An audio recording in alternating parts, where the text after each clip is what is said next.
Welcome to Anchored at Harbor Park CrossFit, a show dedicated to helping you find enrichment for the other 23 hours of your day outside of the gym. Here's your hosts, Jason, Dave, and Corian. Hi. Hi. Yo, yo. Episode 16 coming at you.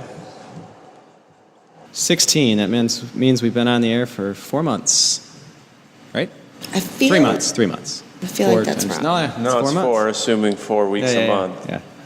My math's off today. I think May was like closer to 5 though, but Dang. we'll talk averages.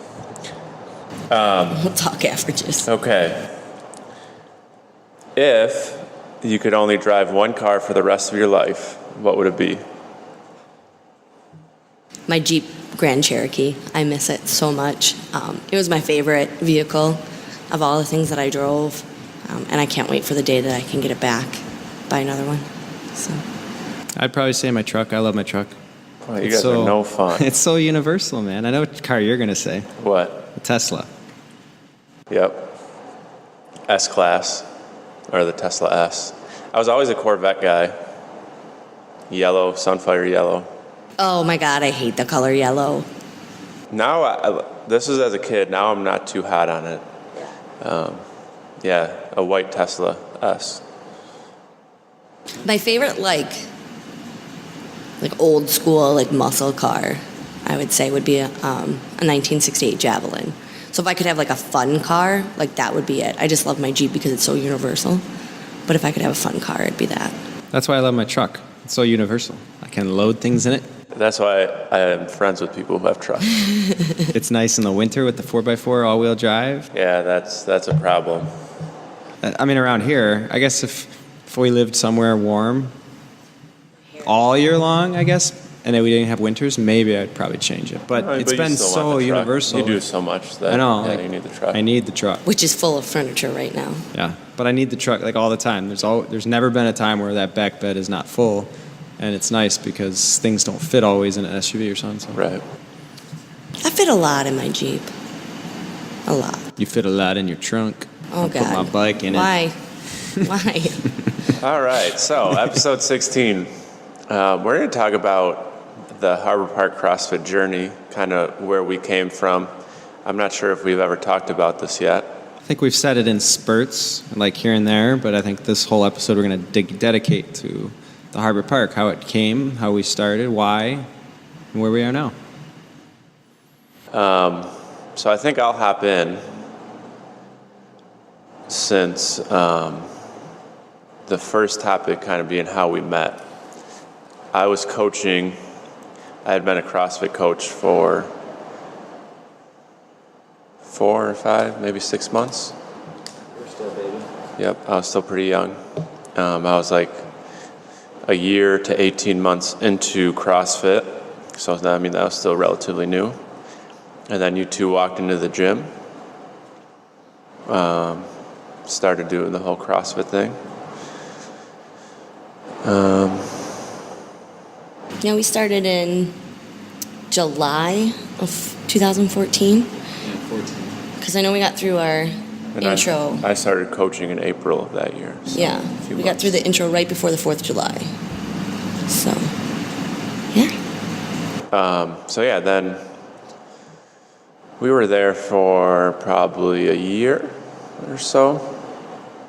It was a little bit, almost a year. It wasn't exactly a year. Yeah, I guess for you guys would have been probably 8 to 9 months. And I was a coach for a year. Nothing too exciting. We were just kind of doing our daily stuff, our routine. And then we decided to do our own thing. Who decided? Dave, you want to get into why we decided to open our own gym? Yeah, so, obviously we Corian and I found CrossFit because, to be honest, we were looking for something different.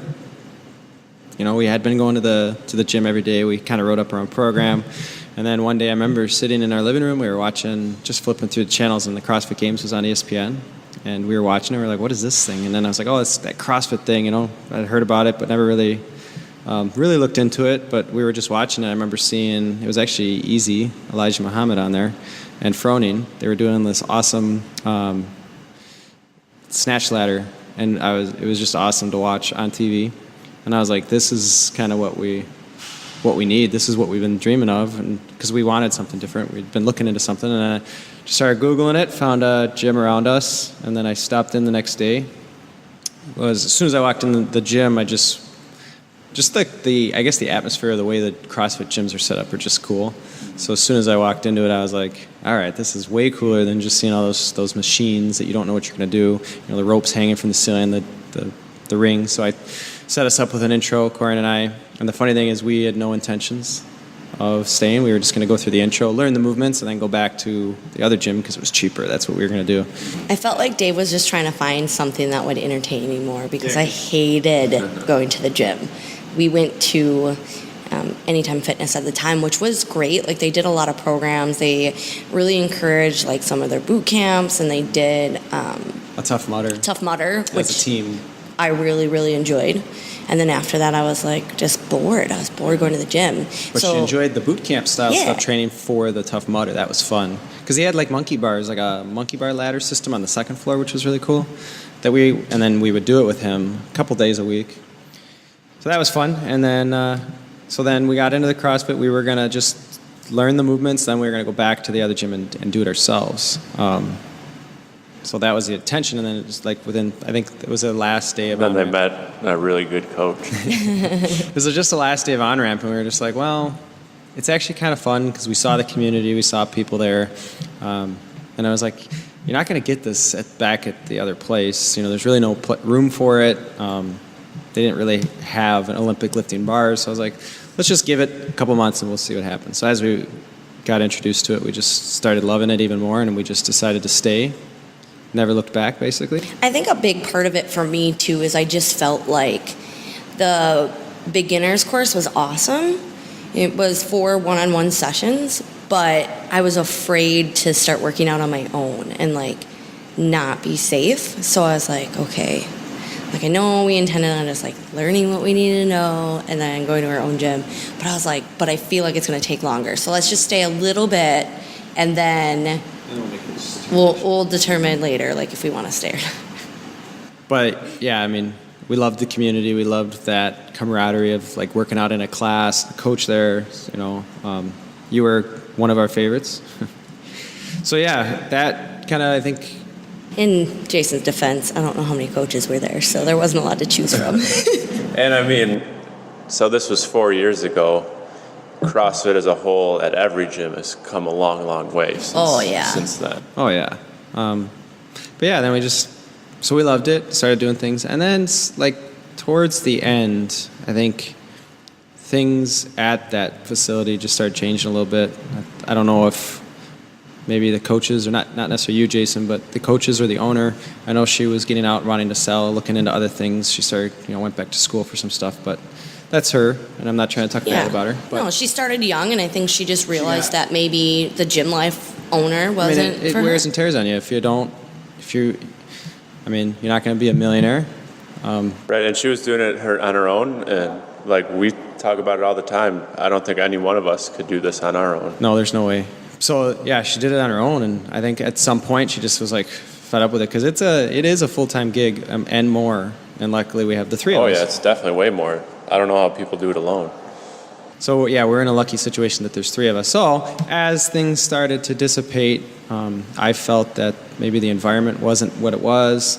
Started seeing some things, and I had my own ideas and like how it would be run, and I started just kind of. And to be honest, the reason why my brain was thinking is because I was very unhappy with my current job, and so was Corian, and we were looking for something. Like we had talked about opening an Anytime Fitness. We had talked about franchising other opportunities. I mean, we were just looking for pretty much anything to get out, but we just couldn't find that thing that drove us with passion. And we had been talking for years, and I would say, Corian, maybe you can tell me if I'm wrong, but so we started CrossFit in 2014. We'd probably been thinking of things since 2012. I had already started prior. like a couple little side projects of stuff. I think that the entrepreneurship had grown in us like way before we found CrossFit. It was just finding the thing that was going to make us happy. We knew that we weren't going to find anything that was going to make us rich especially not right away. But we're like, okay, if we're going to go all in on something, like it's going to be something for the long haul. It's going to be something that we love. And we tried with little things, but it just really never kind of panned out until we found CrossFit. And then and then that just became our passion, and we both had the passion. And then, like I said, I started thinking in my mind, like, okay, I could do this better, or this is what I would do. And then I think one day it was actually Chris Hickson. He was coaching my class, and he just turned to us and he was like, so when are you guys going to open your own gym? And kind of light bulb moment went off in my head, and I was like, you think it's possible? We started talking about it, and he was like, yeah, I think you guys would, you have that mentality of it. So I think the next step was I got my L1. I think what happened is he mentioned it right before we went on vacation, because then we went to St. Thomas to visit my brother, and we did a drop-in down there, and that gym was actually selling to someone who was new. While we were there, they were super nice, and we're like, man, we could do this all over the world. We could go anywhere if we started our own CrossFit gym.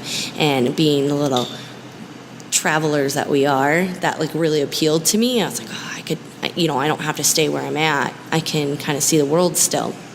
And so we spent our vacation kind of discussing like that, like, is this an option? And then I was like, well, what can we do? And Dave was like, maybe I'll get my L1. And then I was like, I want to do more personal training stuff. I was like, maybe I'll go that route. And we kind of started researching like what that would take. And I think I registered on vacation for my L1, honestly. I think I did.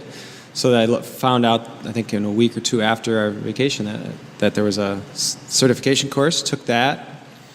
And then, like she said, I think that was the appeal, like, because anywhere you go, when you go into a CrossFit box and you drop in, you're family. So and I loved that feeling. I still love that feeling. Is like when you can go anywhere and you're like, yeah, I'm a box owner or I'm a CrossFitter, and they just welcome you in, and it was just cool because it's kind of like that. I don't know. It's a little clique, even though you don't know them. I mean, it's kind of cultish, but in a good way. Yeah, it's the uniqueness of it that. Like you could drop in, I guess, we've done at Anytime Fitness when we were there.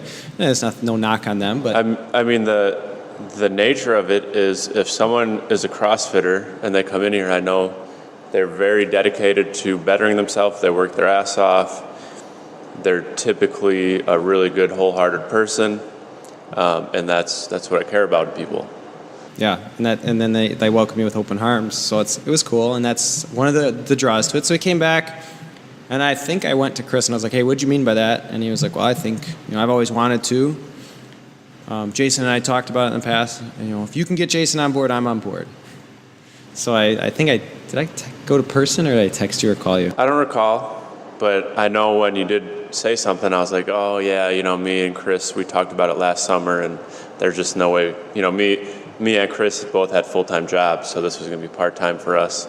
We're like, and I was already doing Boxstar too, so I had a full-time job and a side gig.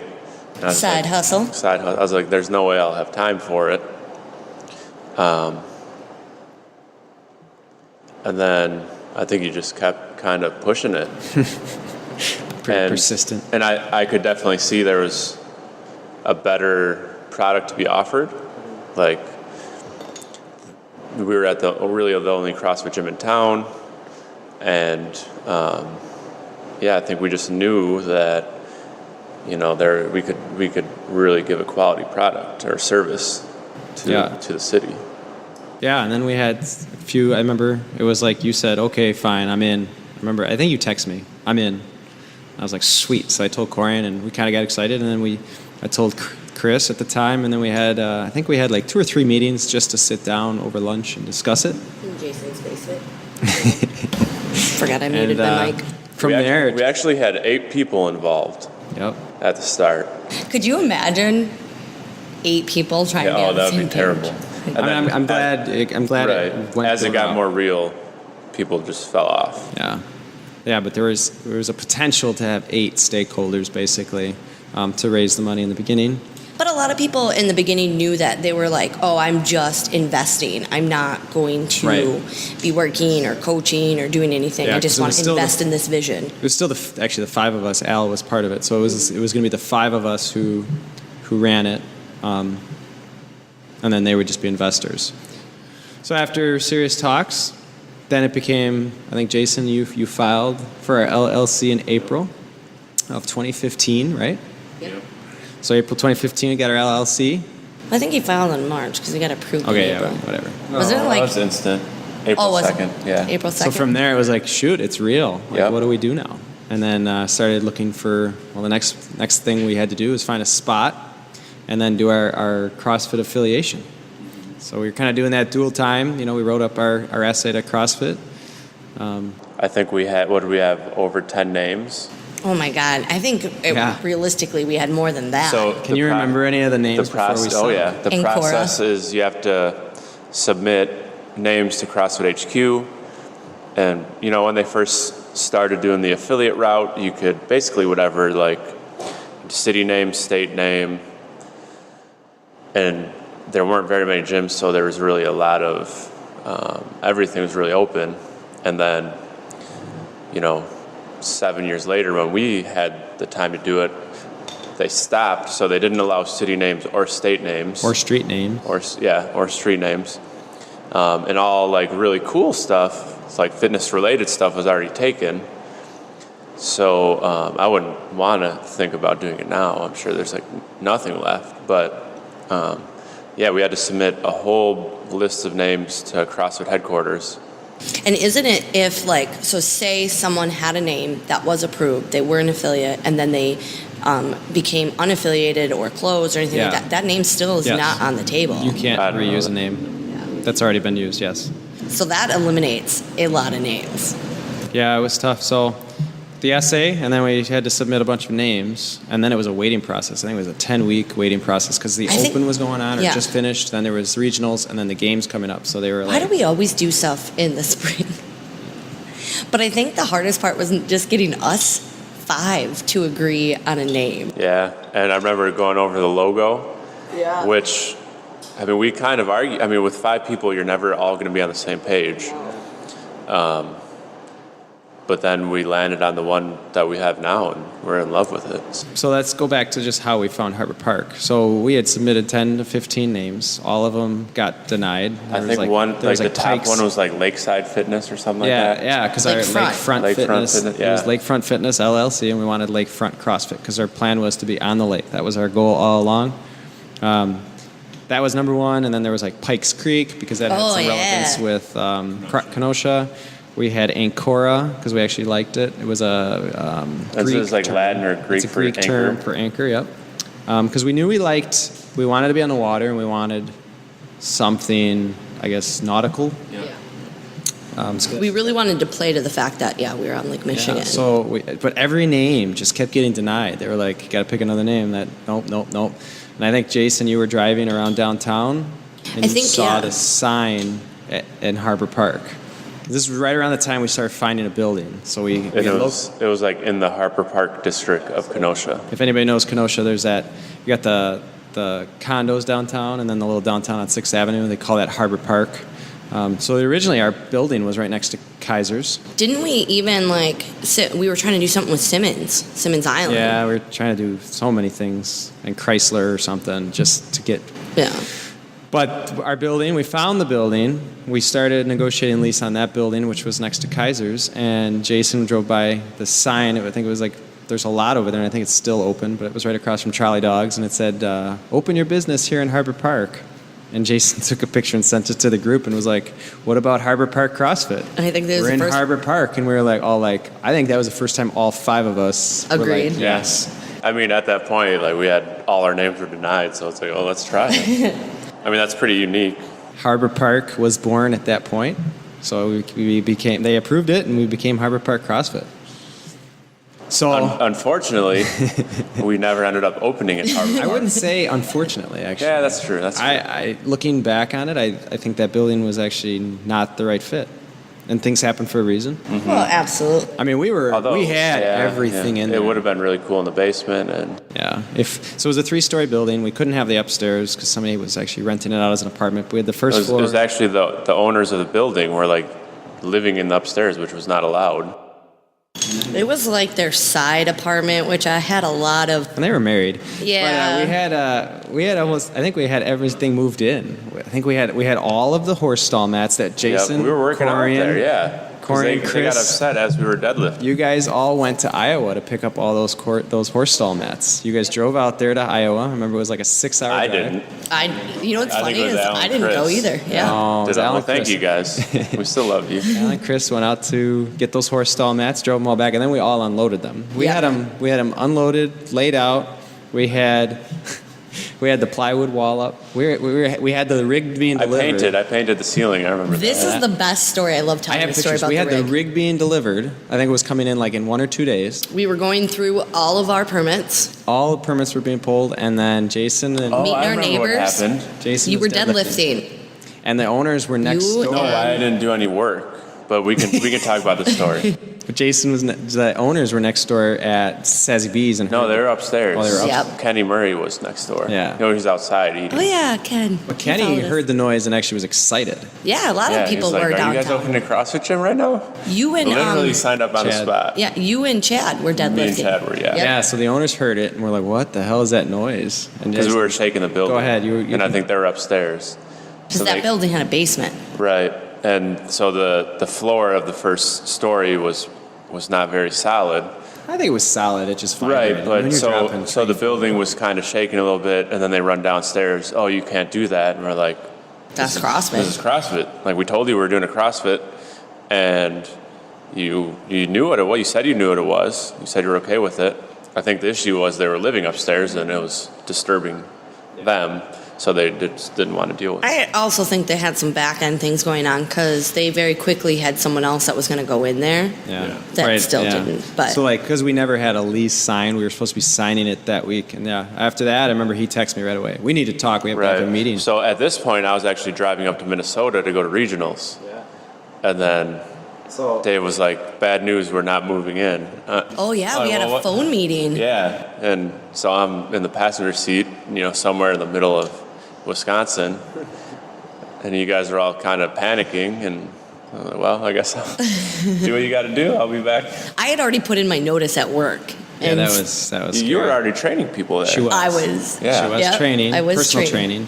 And she put in her notice, and because we were like, yeah, we need, because the reason why she put her notice in is because we were like, we need somebody full time to help run the business all the time. We can't And be all be there. part timers. But so Corian was like, I think out of all 5 of us, I was like, I'm out. because I'll do Jason, it. Jason and I had planned on it, but the plan was it was going to be me for a while. Like I wasn't going to do this for a while. I was going to eventually do it, but like we needed money to come in for a little while, and Corian just hated her job, couldn't stand it, and it was like, well, it's just best for you to focus on your Right. business. And with 5 owners, there's no way multiple people at a brand new gym were going to make a right. living.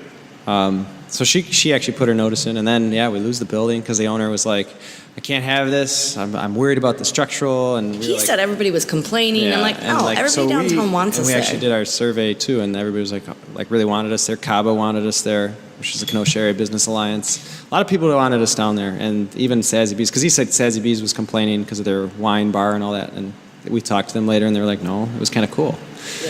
But anyways, I mean, it fell through, which is, I think, a blessing in disguise. So- I remember it fell through. We had our panic moment. We were sitting, when you came back, Jason, I think we had a meeting, emergency meeting in your basement again. I think while Jason was gone, we cleared out the building. Yeah, we did. Because we had to do it that week because we were afraid without a lease that he was going to throw a lock on the door and then Right. hold all our equipment. So we're like, we had- everything out. We had barbells in there, wall balls, all of our flooring. We had everything but the rig, I think. Everything but the rig. So then I was like, shoot, what do we do? We made that Put determination. everything in my garage. And ours. And Yeah, I remember And my Al's roommates. basement. My roommates were like, "What the when?" they were so unhappy. Well, Justin didn't care, but Rob, who didn't do cross, he's like, and he had a boat that he wanted to put. He's like, dude? Like you're using the whole garage, right? That house was pretty sweet. So this is what I love telling people. So FYI, I really hope that like Rogue or anybody else doesn't listen to this, but when you apply for your equipment, you have to show them the building that it's going to go in, either that you own it or that you have a We already lease. paid off all this equipment. We're good. Yep, we have a lease for said building that it's getting delivered to. Obviously, we don't have this building anymore. We didn't have a lease. We only had an intent to lease. So when we got shut out of the building, the equipment was going to be delivered. So Dave had to call them up and say, hey, I have to change the address. And they're like, but you have a lease. Dave's like, they're renovating the building and it can't be there right now. So we're just going to do it at our house. And then we're going to put it in there after they redo the flooring. And so if you are an entrepreneur, you're gonna figure out how the fuck to make something happen. Yeah. So absolutely. we have a weird condo, and you can only get into behind our condo. And we have a single car garage. Yeah. You can only get to our part of the condo, the back, where the garage is, one way. So this big semi had to backtrack backwards and around a corner to get to where our single car garage was, and then unload the entire rig. And they just left it. All the pallets broke. They just threw it on the ground. Thinking about it, it was probably small too. Thinking now. Yeah. It was not like this last order. Right. Oh no. No, thank God. It was 'cause 3. We ended up expanding it. It was 3 or 4 pallets. 3, I think. It was 3 or 4 pallets. So, I actually have pictures. I still kept the pictures. oh, see, we should post those. We should. And then Actually, we'll post it on our anniversary, which is coming up next yeah. month. So then Dave and I put all the equipment in our garage, and it sat there.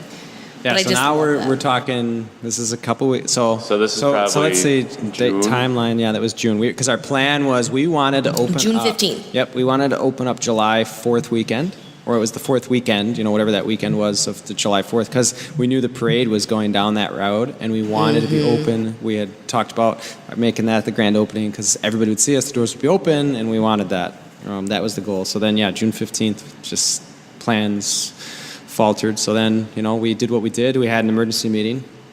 I remember sitting there and I Started looking again. Right, we were a month without any. but it was I remember we had that serious talk, well, do we give up now? I remember we all asked, we went around the room, and originally I did say yes. I'm like, we should just, what are we going to do? Because we had looked all through Kenosha, I felt. And we looked at many buildings before we decided on that one. And I was like, there's nothing out there. What are we going to find? So I remember originally saying, yep, I'm done, and then immediately regretted that choice. But there was other people in the room that said they were done, so that's how we lost a couple of them. And then the serious talk, we were all like, well, seriously, there's going to be ups and downs. We're just going to give up this easily. And we were like, it's true. So I remember we said, okay, let's give it a period of time. I think we said, a month and a half? Let's give it another month and a half or whatever. 2 months, and if we can't find anything, then we'll squash the idea. We even started expanding our search. We started looking west, Racine, Burlington. We were like, should we go over the border in Illinois? So maybe, and the other thing we have to understand too is when we were ready to open, we had made a list of people who were going to sign up.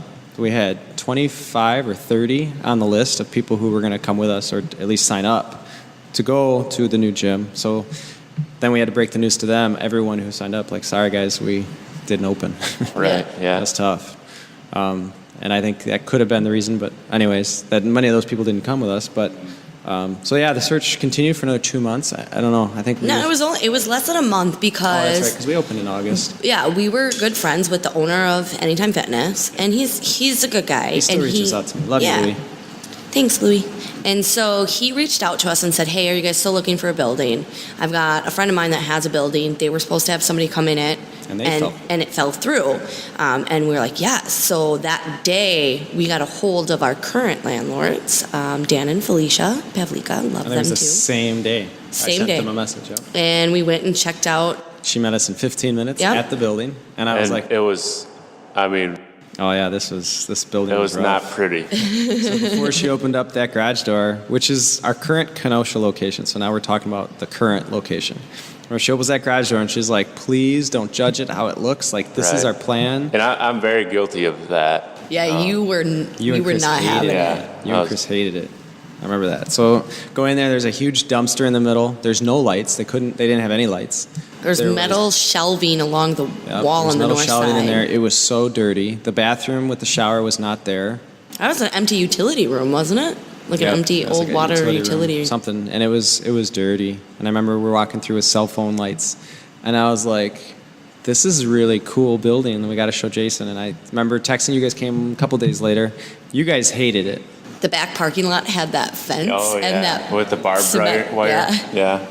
You were like, what is this? Is this even safe? So this Peter Persch building, this is where they built fire trucks, and then it closed down in about 85, and then it sat vacant for 20 years, I think. They had to build more than 20 one years. whole But basically, half of the during roof. the time that it was vacant, the ceiling had collapsed. It was just a bad building. It collapsed. Then the landlord bought it for like 50 grand. It went for auction because it was just going to be torn down or sold. He bought it because he saw potential in it, started rehabbing it. He actually had a tenant lined up, and this is how they found us. They had a tenant lined up that actually wanted to do CrossFit or some similar type of workouts things in there. So the landlord was already kind of planning on that. They fell through.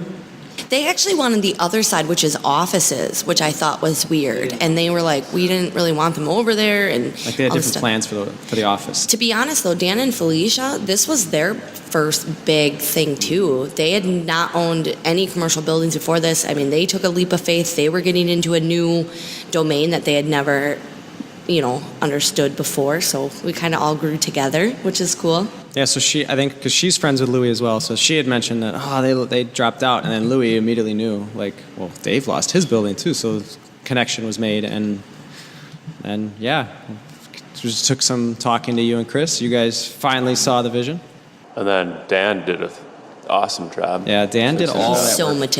meticulous. But we gave him a strict timeline. We were like, we need to be, like, we're ready to go, so we need you to get this done. I remember Well, they needed a tenant. They were ready So this to is get around Right, mid-July yeah. now, and we were like, I think he was like, we pushed him for August 1st, and it didn't take that, but he's like, end of August, I can get you by the end of August, and then he was ahead of schedule, got us in, I think, the week of August 15th. Like August 15th. August 15th is when 15th? we moved in. And I think we two- opened August 18th. I think, yeah, because we were getting moved in and then we started all the permits, and it was so No, we had prepped kind on of the permits. uneventful when all of a sudden we got our conditional use occupancy.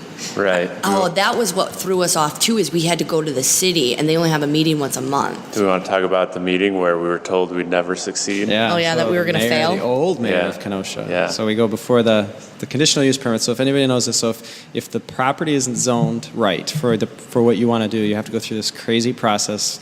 You got to pay a lot of money for the city to review what you're doing. You have to draw up a sketch of like a diagram of the Like a entire blueprint building. of the building. It has to be to scale, so you have to draw this up like to scale. Thank on God for Dave's 11 by previous job. 17. Yeah, and the only reason I was able to do it was because I was an evidence technician and an accident investigator, so I knew how to draw scale diagrams. So but you have to draw the street, you have to draw the cross streets, you have to draw like everything, and then you have to like lay it out like how you plan to run it. So yeah, we did I that. remember you had to do like exits and everything. Yeah, everything. We had to do a total overview, Like and then you had to do bird's eye view. each wall as if Interior. it was standing Yep, up. Yep. And they only review these once a month. And like if you don't have it in by a certain date, you get can't pushed get on off the to dock. the next month. And then it still takes time even after that. But I got it done with the deadline for the July one. So as Dan's fixing the building, it was like handshake agreement, like as long as city approves it, because it wasn't zoned right. And then we go to the conditional use permit committee. They were approving it. A lot of the people approved us. But the mayor was really mad about a parking lot, and they wouldn't let us use the field. That was a big thing for them. Even though the owner owns And the we're- field. Yeah, and we so- were like, couldn't we just park in the field? Nope, it has to be a paved lot. And then the mayor said, he was like, well, if you don't care enough to put a parking lot in for your clients, it's not like they're not going to care. You're not going to have clients. They're not going to come. You're going to fail. Like, we know this stuff. We know how business is done. Yeah, so they eventually approved us, but ended on Well, that but- note. Right. Yeah, they approved so us they ended up ending on that making an note. exception because we're like, well, we can get 13, and the rule was like we needed 14 or 15. And then enough people were like, well, they have road or street parking too, so they can probably get by. So it was like a split decision that we ended up just kind of squeaking by on. Yeah, and they were like, you can't just make sure that people don't go south of 35th because that's residential and people park on the street there and this and that. And then they didn't tell us how wide the parking spots had to be, which is why they're so tiny. They can't park cars. I remember making No. that. It's like all took a 2x4 and made it wide enough for a We road. went over a few different designs on the parking lot. And we get it tried, approved, yeah. Yeah, it took us 3. And then there was, of course, the fence in the back, but we had to make that a parking lot. So they made us take it down. And then that half wall, there was a half wall back to the alley. So cars couldn't really get through. And that So they're fenced in off and theory, gated off. yeah, in theory, the parking spots could be laid, but they're like, but you can't actually drive there because there's this fence and this half wall. And we're like, don't worry about that. So we spent a day taking Which that I all have down. pictures of us taking that down, too. All the wow, this is like right as I hurt myself actually at work too. So I actually hurt my shoulder and I was out. So now you guys are doing. There's a theme to come as we move locations. Yeah, you got. Well, we can't do it again. I don't want to get hurt. So finally, okay, got it done, got everything we needed. They told us we weren't going to be successful, but I think that fueled us. Yeah. I was like, well, That lit a and fire. also we were really confident in ourselves too. yeah. I mean, One thing we failed to mention is just prior to all this, when we lost the downtown building, one of our owners went out because he ended up becoming a dad.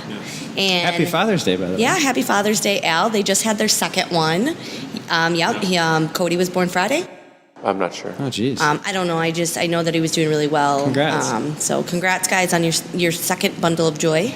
But he didn't come to all of us. He went to Jay and explained it to We Jay. were partners in Blackstar as well. And said, I wasn't going to make this a full-time job anyway. I love where I work. Now I'm starting a family. I don't have the time. So that was a huge hurdle because we had to give him back his money that we were already spending. Right. So yeah, we had to buy him out. So by the we time had to come up with more money to buy him out, and then I remember. Needless to say, like we didn't really have any money yet. No, because we had already invested. Right. We got by on just nothing. And I remember what the trade-off was, because we couldn't raise the money, was he had a bunch of equipment. And he just took the equipment back. And we said, well, we really can't pay you, man. Like, this is how much we can give you. Because he wanted a number. He wanted the same number that, and we said, well, it's not, the business technically isn't open, and we're not running, and we're not profitable, so we're not worth that right now. Like, so we came up with a counter, and the counter was like some cash, and then he was like, well, I can get the rest with equipment. So then we divided the equipment, the stuff that we felt we didn't need for the gym to open. So we gave him that equipment, and he sold it off or used it. I don't know. I think he sold it. Yeah. So by the time we opened our doors in August, we were down to 4. 4 of us, yep. And then, so I remember opening those doors, and we were like contacting the people on our list, and I think we only brought over 2. It's from the 30 that originally said they were going to come. One of them was Derek, still with us. Love that guy. So we opened the door pretty much with Derek. I remember he was the only client. Yeah, and we were like, which is a testament to CrossFit gyms. You know, people are really loyal. And there's no hard feelings at all. I mean, I get it. Oh, absolutely not. I get it. They wanted to see how we were going to run it. So, yeah, one client, and I remember thinking, all right, well, we've been advertising on Facebook. And the funny thing is Derek had gotten kicked out early, so he was working out in Illinois, which he didn't want to do that anymore. Yeah, So kind of came by default, but that's okay. We love you, Derek. And he's our second longest tenured member right now. So then we just started advertising. People in the neighborhood started getting excited because they saw us running. And I don't know, I think just we stuck to our guns and our beliefs and what we believed in.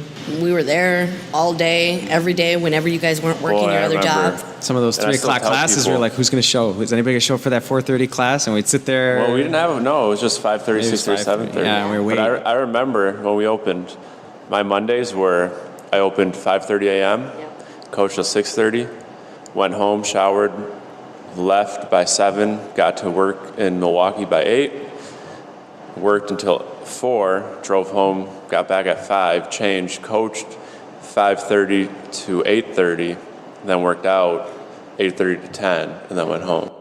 It was long days. And then I remember when you were working out on your own, you dropped a barbell on your head. I worked third shift, so I slept during the day, got in and helped you coach at night. I remember like 3 or 4 days a week. And obviously things still weren't completely done, but like, yeah, to be honest, I don't know.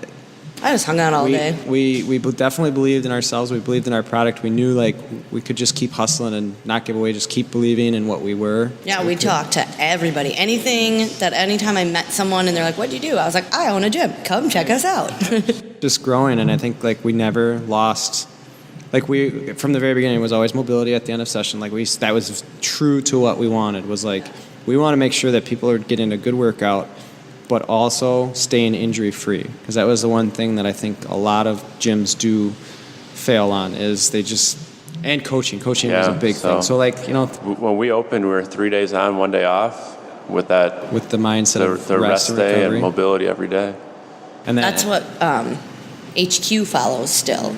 I still like that. I just think that not as practical. It's just, people can't plan for that as much. Sometimes like a Saturday would end up being a rest day or a Monday, and then those are some of our busiest days. And you don't want Monday to be a rest day. Yeah, so we just switched it to Thursday, Sunday. But we stayed true to our beliefs. We stayed true to what we believed in, and like just kept pushing it. And like it was just like slowly, like Tina, she would ride by her on her bike every day and saw us. And like it's just the word got out. I think the excitement of it, and then just quickly grew. I remember some of the pictures of our first open, there's only like 15 of us, 15 members, and Cody came too. I remember. Yeah, Cody and Derek.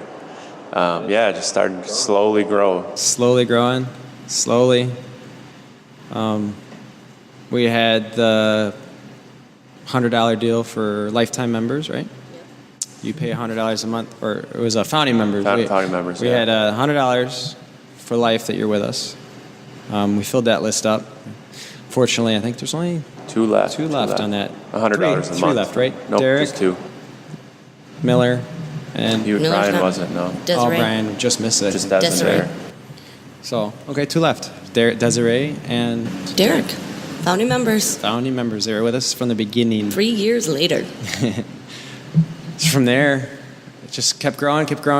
We kept. We should say there was a lot of work that we had to do on ourselves. Yes. I don't know if Corrine wants me to say this, but so she'd relieve me at 6:30 every morning, and we wouldn't talk. Nope. Dave was working third shift, so Corrine wasn't sleeping while he was working. And she'd come in, not the happiest person in the world. I'm not a morning person. And I'd just sneak out. And then over, a year period, and we weren't, it wasn't something we did routinely, but I think we all kind of, like we watched CrossFit videos, and then the more you watch, you kind of learn how important it is to develop yourself mentally. Started watching more and more personal development videos, and we all kind of gradually learn to work with each other more and how to communicate. I think one of the biggest things is that we always knew we wanted to set ourselves apart from a CrossFit gym. And how do you do that? I mean, we program the same, we have the same equipment, we run the same style of classes. How do you make yourself different and stand out? And that's when I think it comes to your mindset, your personality, your coaching, and stuff like that. And I think just for me personally, loving up your members, giving them, I think everything that we do, but every decision we make is based on, what we want as owners, what we believed in, and what was our why, right? We talked about that, but I think it was also what is going to give back to the members. I'm just saying, I think that's why I knew I needed to work on myself. I came from a career that for 7 years made me not a happy person, and that it didn't promote unified growth. There it was who found the suspect and who cracked the case and who got the recognition. And so to switch to a different mentality of how can we work together for the betterment of our community is something I knew I had to do and I had to learn because I'd never been taught that. And I was like, what can I do to be better? And that's what kind of drove me that way. I think one of our biggest things was actually we started listening to podcasts. Barbell Business was a big movement. Barbell Shrug, Barbell Business. Shrug, yeah. And that's where those are our starting mentors, yeah. I guess. And then we went to a conference in San Diego. Which would have been the following, 2016, right? No? 2017, March of 2017. Yeah. So then the expansion, we missed that. So real quickly.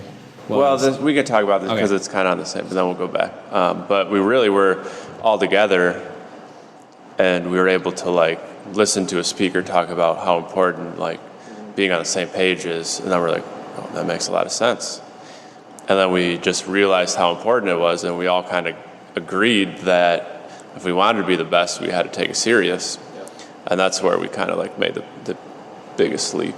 Weekly meetings with owners. We have a weekly meeting, monthly meeting, quarterly meetings, yearly meetings, as well as communication daily through text or whatever, any way we can, and email.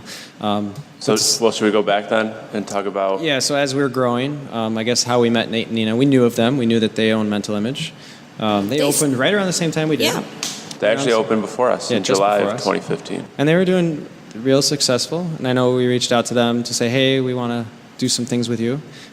But anyways, I guess one of the biggest things was we heard that one night there was a bad lightning storm, and lightning struck their house, and they caught fire, burned down their entire house. And we knew that they were owners of a gym, and They were lost safe. pretty much Puppies were everything. safe. Yes, everybody But they was safe. lost. But they lost Pretty all much their everything. belongings in their home, and I And remember... that's kind of what CrossFit does is, and even we could technically be considered competition. They were like, well, they're one of us, and we should do something to give back to them. Yeah, and I remember I reached out to them and said, hey, we know, and it's tough because you gotta run your business. I couldn't imagine that, losing everything and being like, shoot, I gotta run my business to be successful. They were really young still too. Yeah, and so we knew that they needed something, so we reached out to them and said, we want to throw a fundraiser for you. At first, we were just gonna collect money. And say, and what do you guys need? Yeah. You know? And I think Sarah Benner came to us and was like, hey, we should actually Sarah Benner and maybe Jared. Jared, because they were coaching. They had just started coaching for them and taking some of their classes. And then they were like, hey, let's actually throw an event. So we threw the event at our place. And it was a pretty successful event. We raised a lot of money for them. Except for Nate tore his bicep. And that's when Nate tore his bicep because he was messing around in the rings. He just had a competition, was dehydrated, should not have been on. And this is a bodybuilding. bodybuilding So he'd probably been on a cut, and yeah.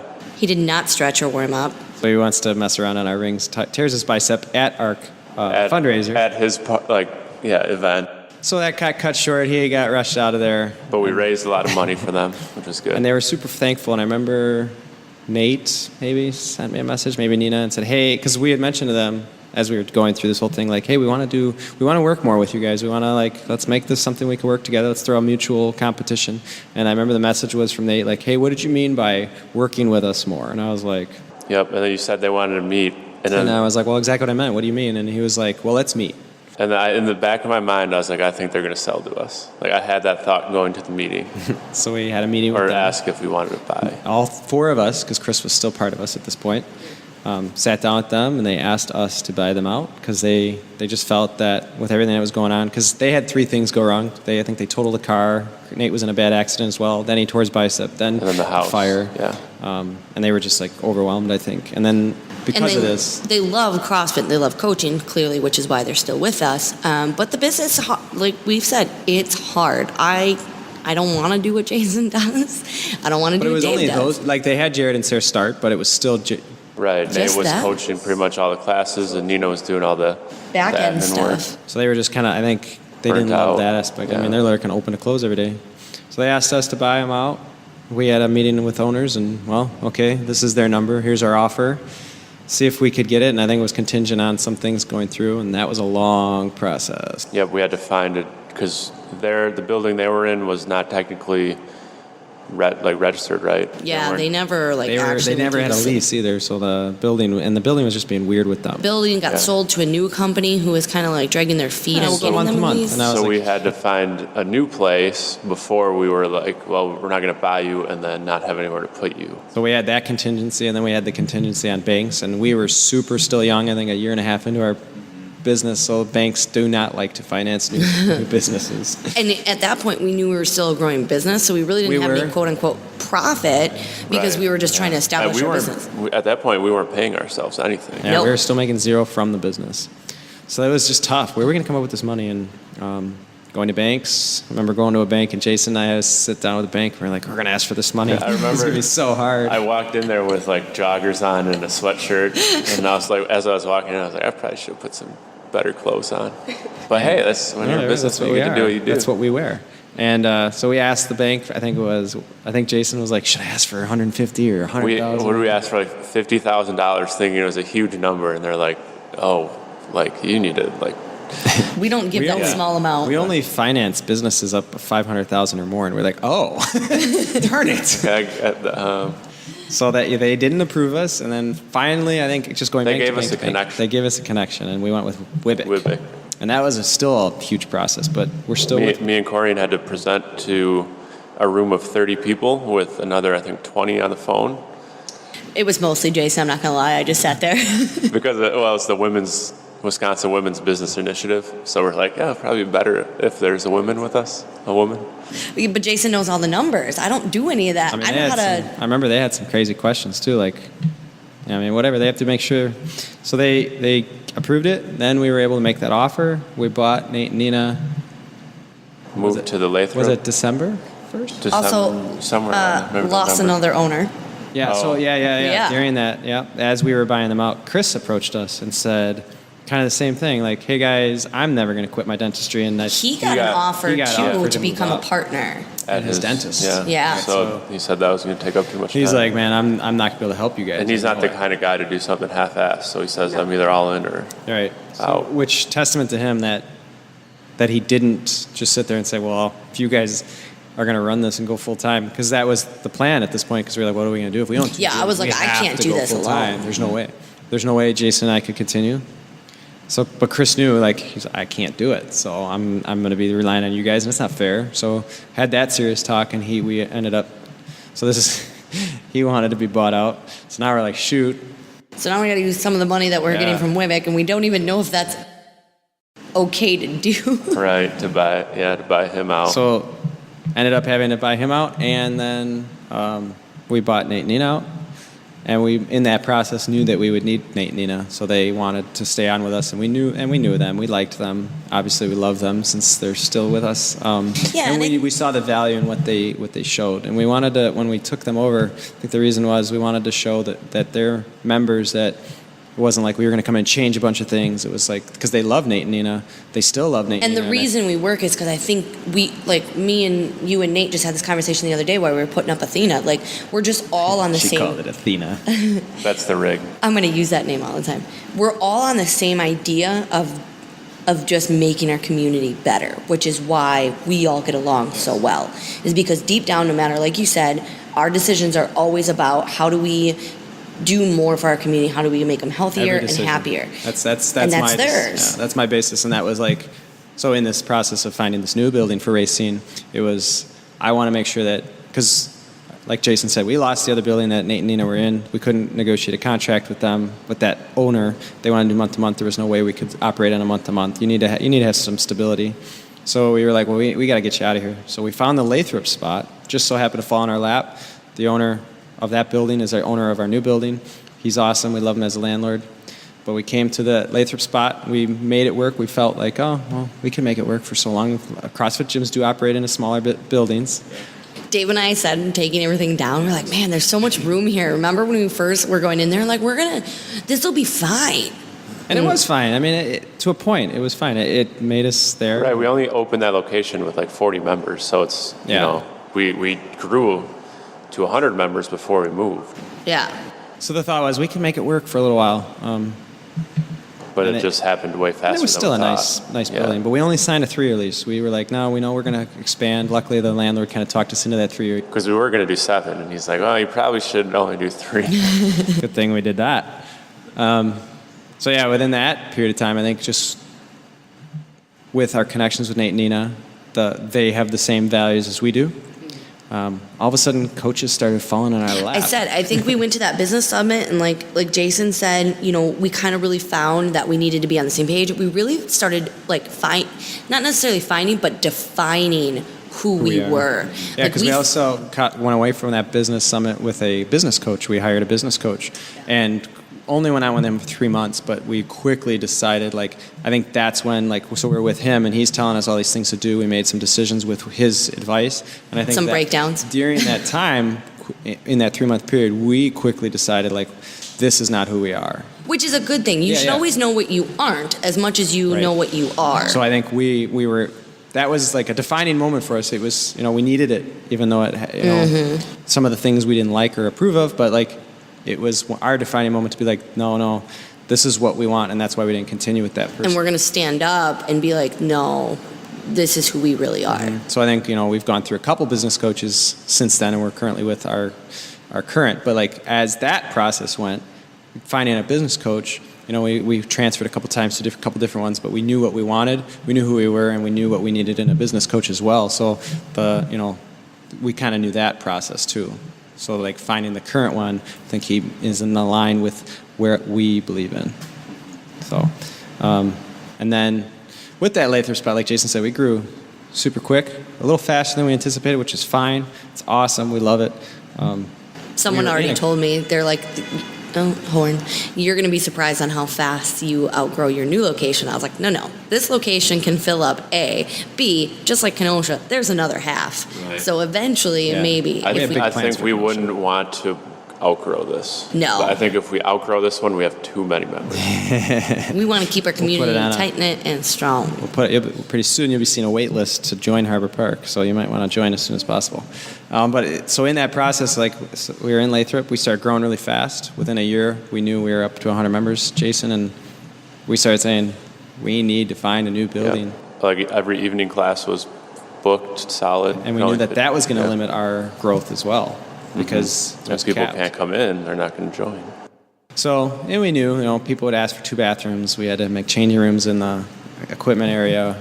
We didn't have showers, and that was a request. And we knew, so in the next search, we need to make sure we have these amenities.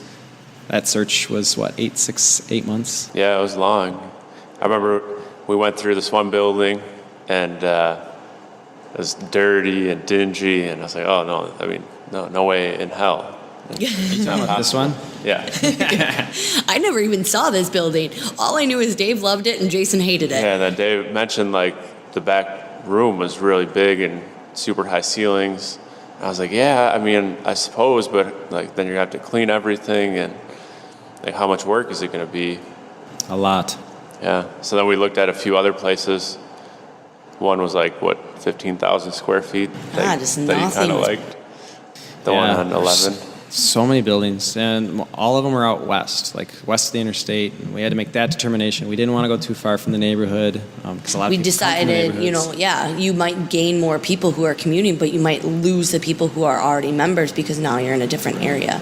So we really had to weigh our pros and cons on what was going to be best, again, for the community as a whole. I think the funny thing is, though, I'm a head of facilities, and I don't know if it's just me or whatever, but when I see a building, I can quickly envision what needs to go where. So everything that's in this building right now, the new building, is was my vision when we were searching. So when Jason, I was trying to show you this building, and you were like, no, and you didn't like it. In my head, I was like, I'm gonna make this work, because I knew in my head how I could lay it out and how everything could flow, and it just came to fruition, obviously. But I was talking, and then luckily the landlord knew the owner of this building, and that was the big thing. Is we have to convince our landlord that we need out of his lease, and that was right. So he's like, well, if he can't, talk to that guy. If we can't, yeah, I think he actually was the one who said we can come check this place out. Yeah, and actually it's awesome because Ed Trudeau was our landlord at Lathrop, owns that building. We had to talk to him and say, listen, man, we're outgrowing. We just can't continue to be successful. He thought we were going to say we were going bankrupt. and he was super pumped that we didn't do that we were actually being successful, and said, you find a building that works and it makes sense for me, I'll buy it for you. And Jason and I remember looking at each other whoa. So that's a real big testament, because our owners in Kenosha as well said that they offered to buy us a building. So to have 2 people stand behind you and stand behind your business and agree to help you and help you grow, just warms my fuzzy little heart. Yeah, there's just exactly you put out, Jensen Trail says, you put out what you get back in the world. Whatever you put out in the universe, you're going to come back. So every decision we also make is also making the right choice as opposed to the greedy choice that I think sometimes the world gets into. And it's always well, what can I do to make sure that I'm making a choice that'll help others? Does that make sense? And I think that comes back with those, both landlords see that in us, we wear our hearts on our sleeves. I remember our business coach is wait, for the second time you guys are putting in equipment in a building you don't have a lease on yet. And we're like, Yeah, But it'll this is be different. fine. So yeah, we found this building, and here we are. I think all of our members are happy. That was like a very happy moment in my life when I got to finally announce that we were opening up this Blue River, and just seeing that everybody's super happy with this, and seeing people hang out in the kitchen. Because that was the other thing, is like we've always said that the gym has to be the members' third place, and we felt that Lathrop, even though it was a nice location, good visibility for us, helped us grow to where we are in Racine. It just couldn't missed be that third the critical place. part, yeah.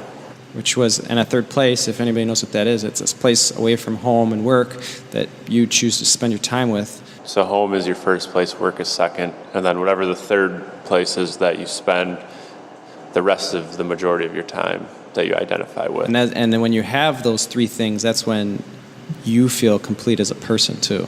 Like that's when you're happy, because you have three things like that. So if you don't have your third place, you're not going to be happy. So when you have those three things, and that's where, like I see people in this kitchen area sitting down at our table having their after meals, and they never had that in Racine. Like they had a microwave and a coffee maker, but it was so crowded. I said, it hasn't even been a week and this already feels like home. Like this just feels right. Just like Kenosha, like when you walk in that gym, it feels like home. And we do have... Yeah, I was going to say I feel bad because the original plan was to make Racine equal with Kenosha.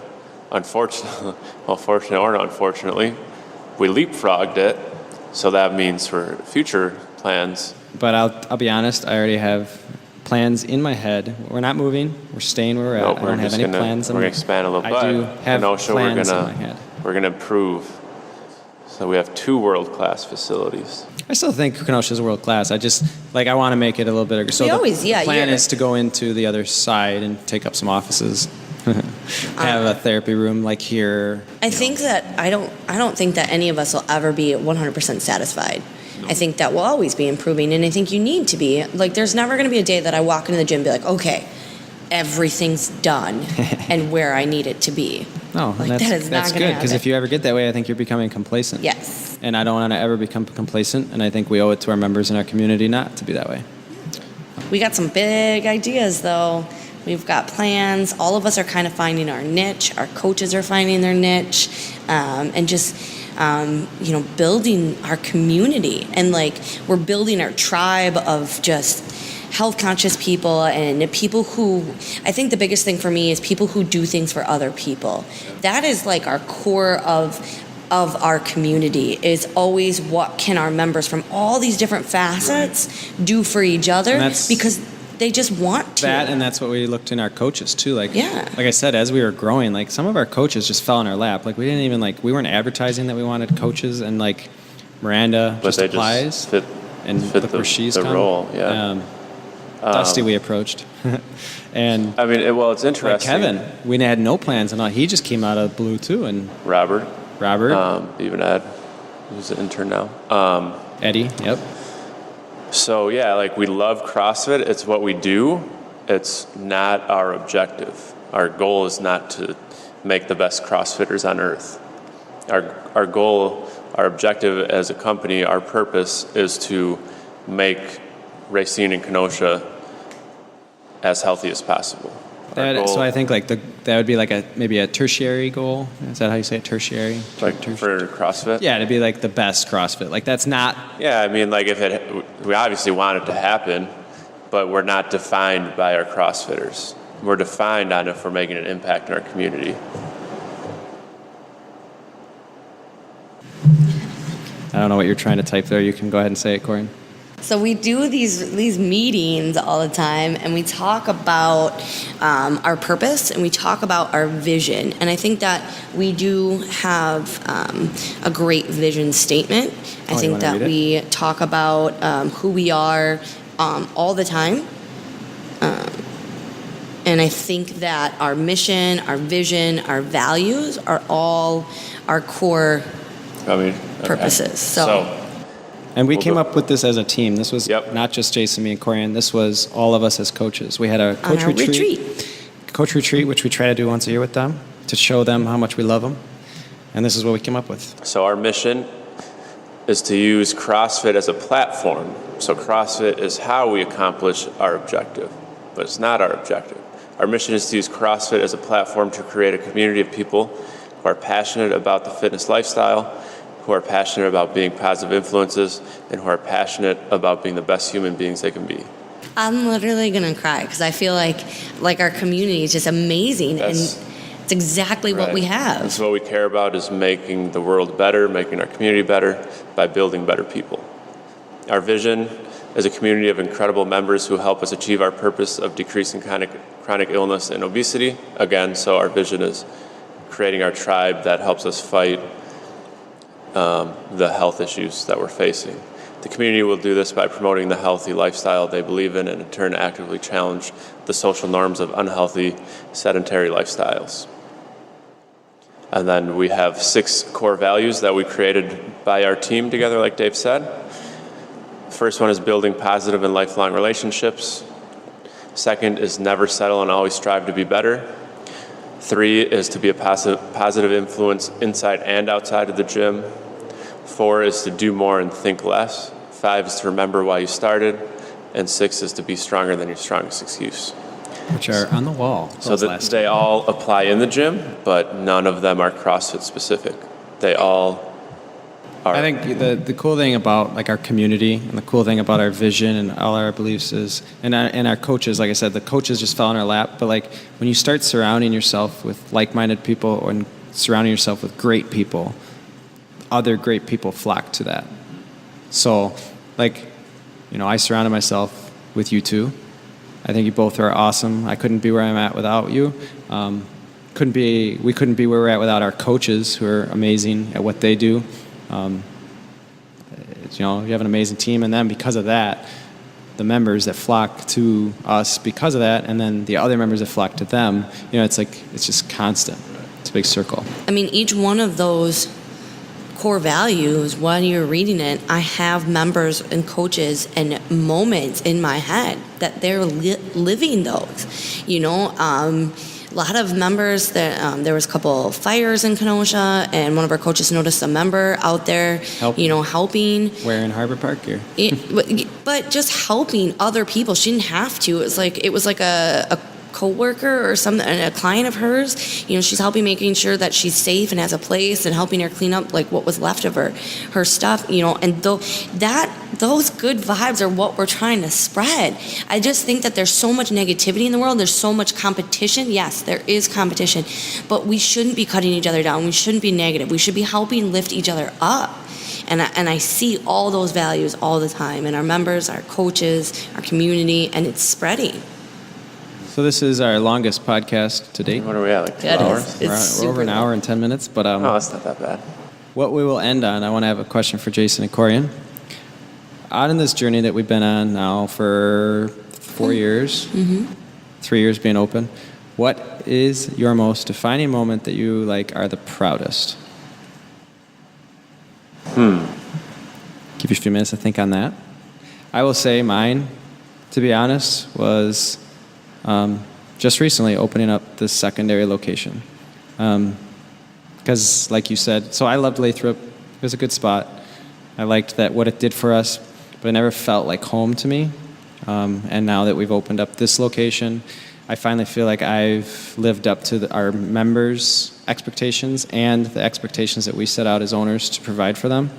And being able to open that and then be like, here you go, guys, this is what we gave to you, so now we have 2, I think, world-class facilities, and that to me is awesome. I have mine. Okay. It's along different lines. Since I'm not as involved with like the facility type stuff, much more involved with development of like the staff and the team. So there was a point as we started, I already kind of mentioned Corian, like, let's just say she had some rough edges when we started. Like I said, we didn't talk all that often. And there was times personally, which I've never told you, but back when we first started, I was thinking to myself, like, is this something I want to deal with? You know, we argued a lot. I wouldn't say a lot, but we had real arguments. And then probably over the last year, watching her elevate herself to the point she's at now, where there's over the past year, I've not had one question, like if I have to worry about her and if it's like the right decision to be with her, just because she's elevated her mindset so much that I know without a doubt that she's going to do whatever she has to make sure everyone is like working together and on the same page. Yeah, so you have that complete trust. Yep. I think my mom said it too. She just said, you're more yourself now than I was for 7 years. So. Yeah, I mean, you dealt with a lot. It was a tough life to come from, where you have to, like you said earlier, you have to fight for it. You have to constantly fight to be, and not be recognized, and constantly be put down. So if anybody knows law enforcement, if you're in law enforcement, thank you for what you do, but it's a tough job. If you're not liked, it's very political. They will bury you. And I think, unfortunately, that happens to a lot of people. I guess my defining moment would just be opening the doors, and then every day from there. Like every single day, I'm happy and I love what I do. I love getting texts from members about their life journeys and things that are changing for them. And those, sometimes it gets really personal when you're a coach and you have a business like this. But I enjoy that. It's hard sometimes. I wear my heart on my sleeve, and I take their sadness, so that makes me sad sometimes, but I wouldn't change it. And so I feel every day, every single day, from the moment we opened our doors, has been a defining moment. And I just am excited to see more. I agree. This has been an awesome episode. I hope you guys enjoyed the journey of Harbor Park. Yeah. Yay. Stay classy, Harbor Park. We will see you next week. Bye, guys. Bye, guys. Thanks for listening to Anchored at Harbor Park CrossFit. If you would like further information about our programs, visit www.harborparkcrossfit.com. We hope you'll tune in next time.